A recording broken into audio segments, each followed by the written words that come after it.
Oh,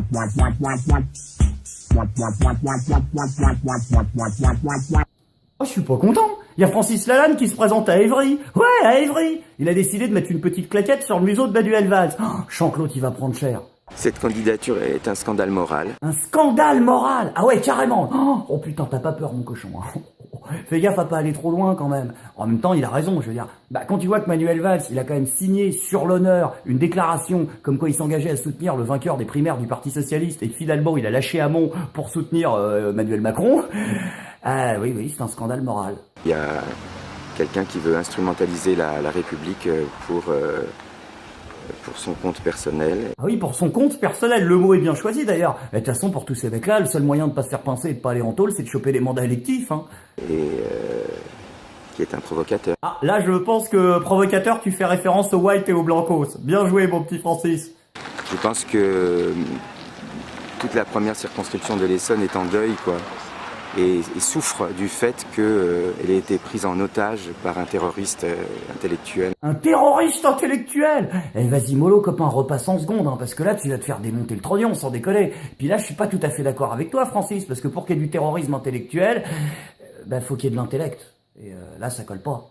Un terroriste tout court, un ami des terroristes. Un ami des terroristes.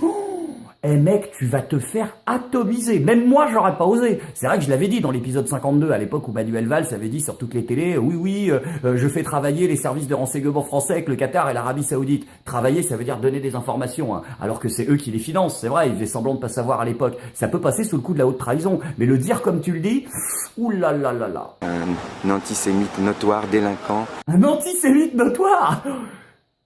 Mais non, mais là, ça marche pas pour le coup. Plusieurs fois condamné. Bah non, il a jamais été condamné, c'est bien ça le problème. Attends, de qui il parle depuis le départ là? Je vois pas les habitants de la première circonscription d'Essonne voter pour quelqu'un qui, lors des attentats que Charlie Hebdo a dit je suis Koulibaly, quoi. Oh putain! Oh le con! Oh non, franchement mon Francis! Qu'est-ce que tu fous? Il parle de Dieudonné, l'autre con! Putain, c'était joli là, t'avais fait le speedrun, mais tu te pètes la gueule à 3 mètres de l'arrivée, c'est quoi ces conneries? Non, sans déconner, je veux dire, oui, Dieudonné a dit des conneries, oui, Dieudonné a fait des conneries. Ah d'ailleurs, il a jamais dit je suis Koulibaly, il a dit je me sens Charlie Koulibaly. Mais bon, on va pas rentrer dans le détail, c'est pas la question. Mais je veux dire, oui, Dieudonné a dit des conneries, Dieudonné a fait des conneries, Dieudonné a aussi fait des choses bien, comme promouvoir toute une nouvelle génération d'humoristes, et dit pas mal de trucs pas trop cons. Mais c'est pas la question. On s'en bat les couilles. Je veux dire, les affaires Dieudonné, tout le monde s'en tartine le fion depuis 2015. Moi, je pensais que t'étais là pour lutter contre Manuel Valls, pas pour faire les rabatteurs anti-Dieudonné.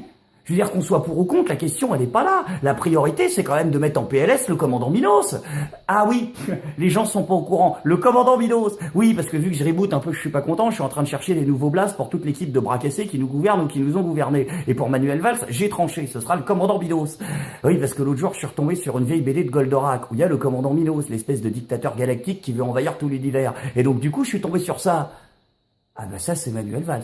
Je sais pas où et comment ils se sont inspirés, mais à ce niveau-là, c'est du cosplay. Ah d'ailleurs, puisqu'on en est à parler d'hommes politiques qu'on décasseront le cul, il y en a un autre en ce moment, sauf que c'est un peu plus emmerdant. Il est ministre au gouvernement. Toujours à propos du gouvernement, une révélation qui tombe mal juste avant le projet de loi sur la moralisation de la vie publique. Le ministre Richard Ferrand, un proche d'Emmanuel Macron, se fait épingler par le Canard enchaîné. Une affaire immobilière qui remonte à l'année 2011 et que nous expliquent Isabelle Marie et Johan Seuillet. En 2011, à Brest, les mutuelles de Bretagne, dirigées par Richard Ferrand, cherchent à louer des locaux pour installer un centre de soins.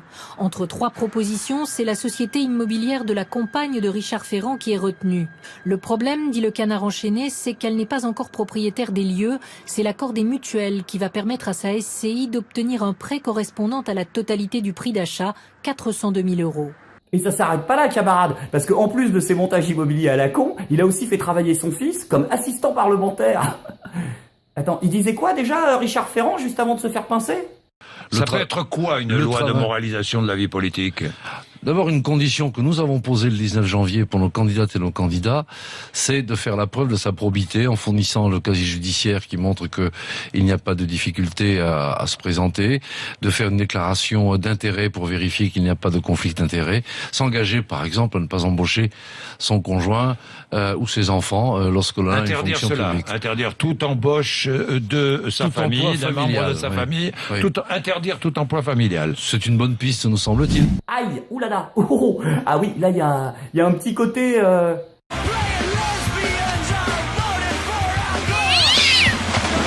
L'arroseur arrosé, voilà, c'est ça que je cherchais. Finalement, le mec, il nous a fait le François Fillon, quoi.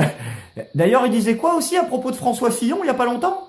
Quelqu'un qui s'est présenté comme un saint et qui maintenant voudrait se positionner en martyr. Voilà quelqu'un qui prétend pouvoir être le garant de nos institutions et qui invite à manifester contre la justice. Voilà quelqu'un qui voudrait qu'il y ait une trêve judiciaire, un peu comme si on pouvait dire à tous les délinquants potentiels, à tous les caïds de France et de Navarre, pendant les élections, c'est la trêve. Ce n'est pas possible. Bah du coup, vu que tu nous as fait une François Fillon, je vais te dire la même chose qu'à lui, hein. Bah Richard Ferrand, l'argent. Ferrand, rend l'argent de... Désolé. Ah d'ailleurs, puisqu'on en est à parler d'argent, merci YouTube d'avoir une fois de plus démonétisé une de mes vidéos, en l'occurrence la dernière, pour des raisons toujours aussi foireuses. Donc voilà, champion les gars. Je pourrais dire que j'ai travaillé pour rien, mais quand je vois vos commentaires et je vois vos likes, bah c'est pas vraiment le cas, j'ai travaillé pour vous. En plus, il y en a qui s'en sortent beaucoup moins bien que moi. Ah oui, au niveau des pubs, bah comme Cyril Hanouna. Ouais, Cyril Hanouna. Lui, c'est carrément toutes les régies publicitaires ne veulent plus de mettre de pub pendant TPMP. Ouais, à cause de toutes les conneries qu'il dit. T'as tous les enculés de la planète, genre Nike, Coca-Cola, Apple, les mecs ils sont oui, nous faisons travailler des enfants, oui, bien, oui, de 3 ans, oui, bien sûr, pour fabriquer des iPhones. Oui, ils sont soumis à des produits chimiques, à des substances qui leur donnent des cancers. Mais par contre, pub avec Cyril Hanouna, non. On a une éthique, on a une morale. Ouais, parce que c'est vrai que niveau moral, Cyril Hanouna et toute son équipe de chroniqueurs d'ailleurs, ils se placent bien en ce moment. Putain, ils ont peur de rien. Sur la chaîne locale TV7, ils ont trouvé le plus gros faillot de l'histoire de l'éducation nationale. Impossible que ce gars soit pas délégué de classe. Ce lycée est extraordinaire. Je suis arrivé en 3e dans ce lycée. Je m'attendais absolument pas à ce que j'allais voir. Et la pédagogie, l'enseignement, j'arrive vraiment à comprendre. Les profs se mettent à notre place, ils se mettent à notre portée. Et ça, c'est vraiment bien. Lèche-cul. Et enfin, un petit conseil à la voix off de Midi en France. C'est-à-dire qu'en fait, c'est quoi le concept? C'est-à-dire que dès qu'on trouve un Français qui parle bien français, qui aime son lycée, qui défend l'enseignement qu'il y reçoit et qui arrive à produire des trucs artistiques avec ça, on le traite de faux cul et de faillot. Et on se fout de sa gueule. Et on l'humilie à la télé. Monde de merde. Enfin bon, si vous trouvez que ça c'est dégueulasse, ça c'était que l'entrée les copains. Parce que là, Cyril, sa dernière, elle est gratinée. Et on prend quelqu'un qui nous appelle pour l'annonce. Allô? Allô? Allô? Allô? Oui? Qui est là? C'est pas l'annonce? Oui, je sais, c'est Jean-José. Oh, salut Jean-José. Salut. C'est quoi ton prénom? Moi, c'est Mathieu. Mathieu? Oui, Tu fais quoi dans la vie? je suis maçon. J'aime bien les maçons. T'as une belle truelle? Tu aimes bien les outils? Oui, j'aime bien. C'est vrai? Oui, j'adore ça. On dit souvent que j'ai le sexe en tulipe. En tulipe, hein? Oui. Ça doit être bien bon dans le trou de balle, ça.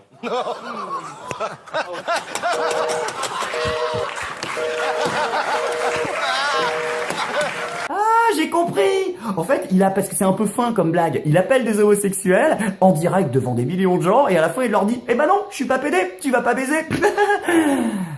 Waouh. Franchement, heureusement qu'on n'a pas eu le Front National au pouvoir. Hein. T'imagines si Marine Le Pen avait été élue? Je suis sûr que tous les soirs à la télé, on aurait des émissions où ils humilient en direct des noirs et des homos. Ouais. Non, sans déconner, Cyril Hanouna, faut que tu redescendes, là, un minimum, hein, parce qu'avec tes conneries, là, plus personne va te soutenir. Tu n'auras plus une pub dans tes émissions si tu continues. Il y a plus grand monde qui va encore avoir les couilles de te soutenir. Si tu continues à jouer au con, à mon avis, dans 15 jours, les lancements pubs de TPMP, ça va ressembler à ça. À tout de suite sur mes 8.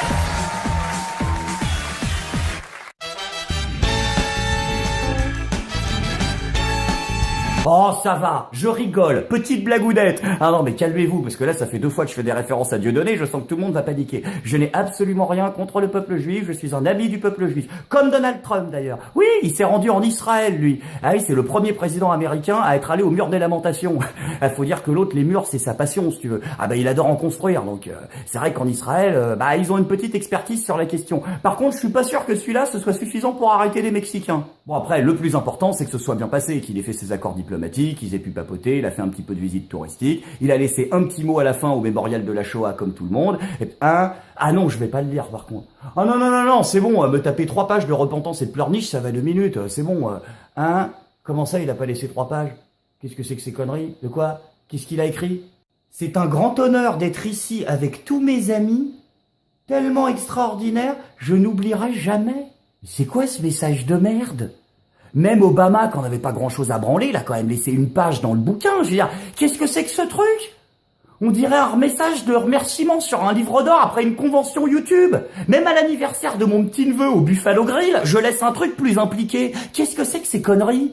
Je veux dire, ce serait pas possible, à un moment, je veux dire, d'avoir un juste milieu entre la repentance permanente et le foutage de gueule absolu. De toute façon, Donald Trump, en ce moment, à chaque fois qu'il fout un pied au Moyen-Orient, c'est incompréhensible. Comme en Arabie Saoudite. Oui, il a fait une cérémonie pareil là-bas. Ouais, alors par contre, je peux pas vous dire ce que c'est. Ah, parce que ça, je le comprends pas. C'est...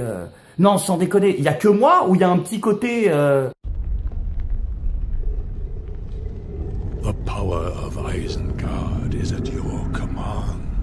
Sauron, Lord of the Earth.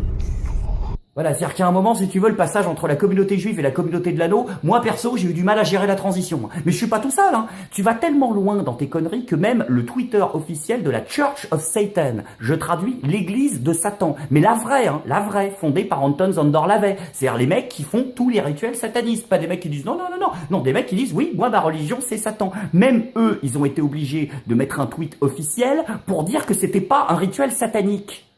Qu'est-ce que tu branles? Je veux dire, c'est quoi la prochaine étape? Les responsables politiques français qui font des photos de groupe en faisant des symboles Illuminati? Je me casse, je n'en ai plus rien à foutre, je quitte ce pays de con. Je suis pas content.